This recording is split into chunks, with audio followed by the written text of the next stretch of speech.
नमस्ते, मैं तनुश्री मंदोलिया स्वागत करती हूँ आपका Sarita Ramesh SR elite academy channel पर। आज मैं आपसे एक ऐसी मिथ या ऐसी अफवाह के बारे में बात करना चाहती हूँ जो हकीकत से कोसों दूर मालूम होती है। वैसे तो हम सभी ऑक्सीजन का महत्व पहले से ही भली भांति जानते थे, लेकिन इस कोरोना काल ने हमें ऑक्सीजन के महत्व की पुष्टि भी करा दी। इस महामारी के दौरान जो लोग बीमार थे वह अपने लिए आपाधापी में ऑक्सीजन सिलेंडर ढूंढ रहे थे। जिसको ऑक्सीजन का सिलेंडर मिल गया उनमें से तो कुछ लोगों की जान बच गई, और जिन लोगों को ऑक्सीजन सिलेंडर नहीं मिल पाया, दुर्भाग्यवश वो लोग आज हमारे बीच में नहीं हैं। इस कोरोना काल के दौरान हम आप में से कई लोगों ने गूगल या अन्य माध्यमों से यह सर्च करना शुरू कर दिया कि ऐसे कौन कौन से पौधे हैं जो दिन रात ऑक्सीजन देते हैं, ताकि हम उन पौधों को अपने घर में लगा सकें। आखिर में किसी माध्यम के द्वारा पता लगने पर पाया कि orchids, aloe vera, snake plant, money plant, cactus, नीम, पीपल, तुलसी इत्यादि के जो पेड़ या पौधे हैं वो 24/7 यानी दिन रात ऑक्सीजन देते हैं। लेकिन यही तो सबसे बड़ी मिथ है। जी हाँ, यही सबसे बड़ी अफवाह है कि वनस्पति दिन रात ऑक्सीजन रिलीज करती है। वनस्पति ऑक्सीजन रिलीज तो करती है, लेकिन केवल सूर्य के प्रकाश में, यानी केवल दिन में। वनस्पति रात में कोई ऑक्सीजन रिलीज नहीं करती। ये बात इतने फोर्सफुली इसलिए कह रही हूँ क्योंकि ये मैंने भी सर्च किया कि कुछ YouTube वीडियोस और कुछ गूगल के आर्टिकल्स के अलावा ये बात कहीं पर भी साइंटिफिकली प्रूवन नहीं है कि जो हमारे प्लांट्स हैं वो रात को ऑक्सीजन रिलीज करते हैं। आइए जानते हैं विस्तार से इसके बारे में।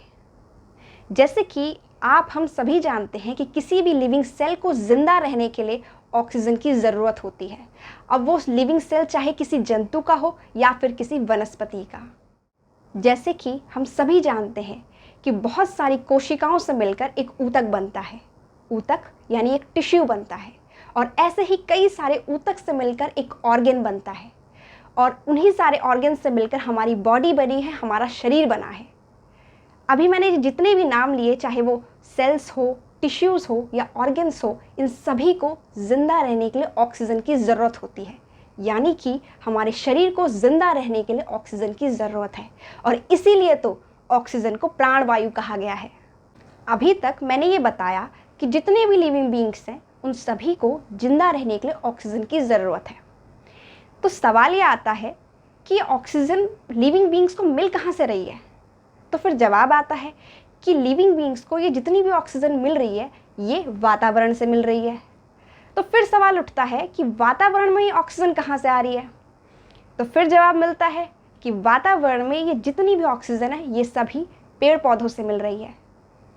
तो फिर हमारे दिमाग में ये सवाल आता है कि पेड़ पौधों में ऑक्सीजन कहाँ से आती है? अब जानते हैं कि पेड़ पौधों में ये ऑक्सीजन कहाँ से आती है। पेड़ पौधों में ये जो ऑक्सीजन है फोटोसिंथेसिस के माध्यम से आती है, जिसे हिंदी में प्रकाश संश्लेषण भी कहते हैं।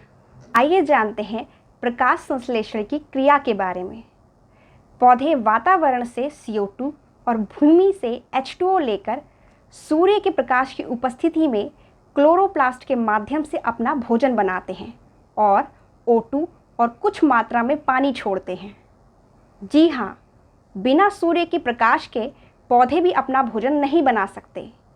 ठीक उसी तरह जैसे आम भाषा में आप ये समझ सकते हैं कि भोजन पकाने के लिए मनुष्य को ईंधन की ज़रूरत पड़ती है, चाहे वह किसी भी रूप में हो। लेकिन पौधे रात में अपना भोजन तो नहीं बना पाते, परंतु जीव जंतुओं की तरह दिन रात यानी 24/7 श्वसन ज़रूर करते हैं और CO2 रिलीज़ करते हैं। अभी जो आपने स्क्रीन पर प्रकाश संश्लेषण की एक रासायनिक क्रिया देखी, उससे यह साबित होता है कि पेड़ पौधे अपना भोजन स्वयं बनाते हैं। लेकिन भोजन बनाने मात्र से ही किसी भी कोशिका का या ऊतक का या एक संपूर्ण शरीर का जीवित रहना मुश्किल है। जैसे कि मैं पहले ही बता चुकी हूँ कि जीवित रहने के लिए ऑक्सीजन की बहुत ज़रूरत है। ऑक्सीजन के बिना जीवित रहना एक कल्पना मात्र है, इसलिए वनस्पति खाना बनाने के साथ साथ श्वसन क्रिया भी करते हैं। अर्थात यह साइंटिफिकली इन रासायनिक क्रियाओं के माध्यम से प्रूव हो चुका है कि पौधे खाना बनाने के साथ साथ श्वसन क्रिया भी करते हैं, जिसमें पौधे खाना बनाते समय यानी दिन में सूर्य के प्रकाश में ऑक्सीजन रिलीज करते हैं और श्वसन क्रिया के समय 24/7 यानी 24 घंटे CO2 रिलीज करते हैं। कई बार हम विज्ञापनों के माध्यम से भ्रमित होकर नर्सरी में जाते हैं और नर्सरी में जाकर ये बोलते हैं कि हमें ऐसे पौधे दीजिए जो 24 घंटे ऑक्सीजन देते हैं, और वो लोग भी मना नहीं करते। वो लोग खुद कहते हैं कि जी हाँ, हमारे पास ऐसे पौधे हैं जो 24 घंटे ऑक्सीजन देते हैं। वो लोग तो अपनी जगह सही हैं, बस हमें अपनी जगह सही होने की ज़रूरत है, और उसी के लिए मैं आप लोगों के लिए वीडियो लाई हूँ ताकि हम ये समझ सकें कि कोई भी पौधा 24 घंटे ऑक्सीजन नहीं देता। कोई भी पौधा केवल और केवल दिन में यानी सूर्य के प्रकाश में ऑक्सीजन देता है और रात में हमारी और आपकी तरह CO2 यानी कार्बन डाइऑक्साइड रिलीज करता है। जैसे कि मैंने अभी बताया कि पौधे आप और हमारी तरह 24/7 श्वसन क्रिया करते हैं और इस श्वसन क्रिया में वो ऑक्सीजन लेते हैं और कार्बन डाइऑक्साइड रिलीज करते हैं। तो क्या पौधे हमारे लिए खतरनाक हैं? जी नहीं, बिल्कुल भी नहीं। इस श्वसन क्रिया के दौरान पौधे 24/7 जितना CO2 रिलीज करते हैं यानी जितना कार्बन डाइऑक्साइड रिलीज करते हैं उसका 20 गुना प्रकाश संश्लेषण के दौरान यानी दिन में अपना भोजन बनाने वक्त वो वातावरण में रिलीज कर देते हैं, जिससे कि वातावरण में कार्बन डाइऑक्साइड और ऑक्सीजन का संतुलन बना रहता है। लेकिन हाँ, प्रकृति में कुछ इंडोर प्लांट्स जैसे snake plant, aloe vera, cactus, areca palm, orchids इत्यादि और कुछ आउटडोर प्लांट्स जैसे पीपल, नीम, अशोक रात में CO2 को ग्रहण कर रंध्रों के माध्यम से CO2 को अपने अंदर मैलिक एसिड के रूप में स्टोर कर लेते हैं और फिर दिन में सूर्य के प्रकाश में उस मैलिक एसिड को लेकर अपना भोजन बनाते हैं।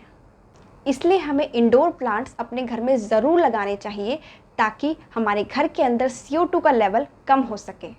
हो सकता है कि आपके दिमाग में एक क्वेरी होगी कि इंडोर या आउटडोर प्लांट्स क्या हैं।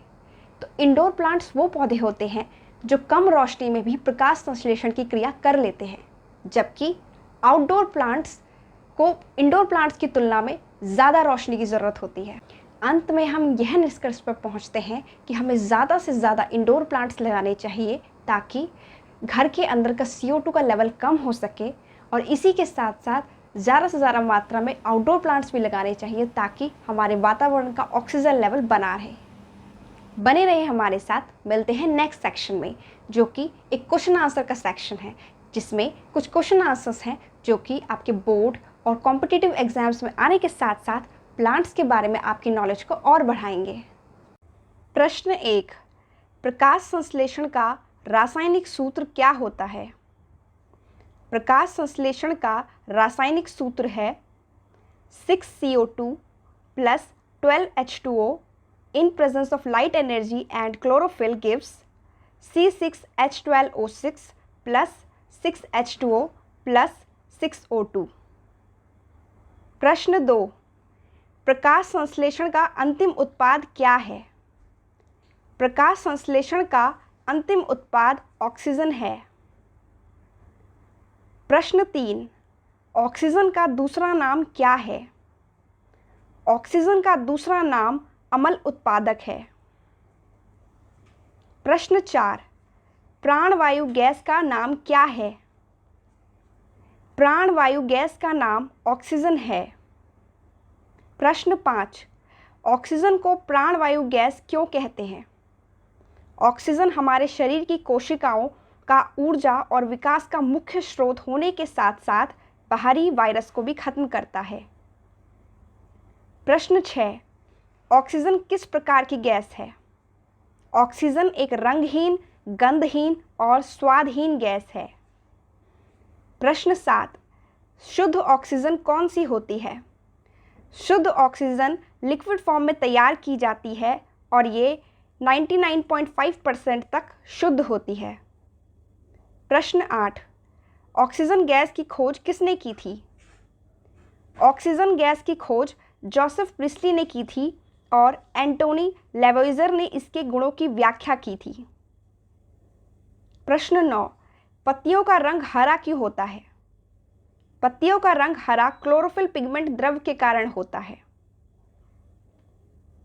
प्रश्न 10, भारी जल का रासायनिक सूत्र क्या है?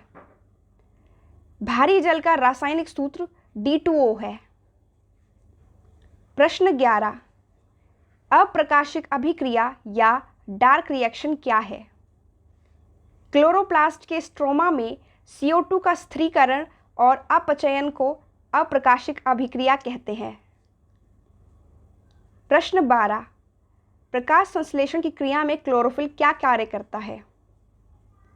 प्रकाश संश्लेषण की क्रिया में क्लोरोफिल सूर्य के प्रकाश को अवशोषित करता है।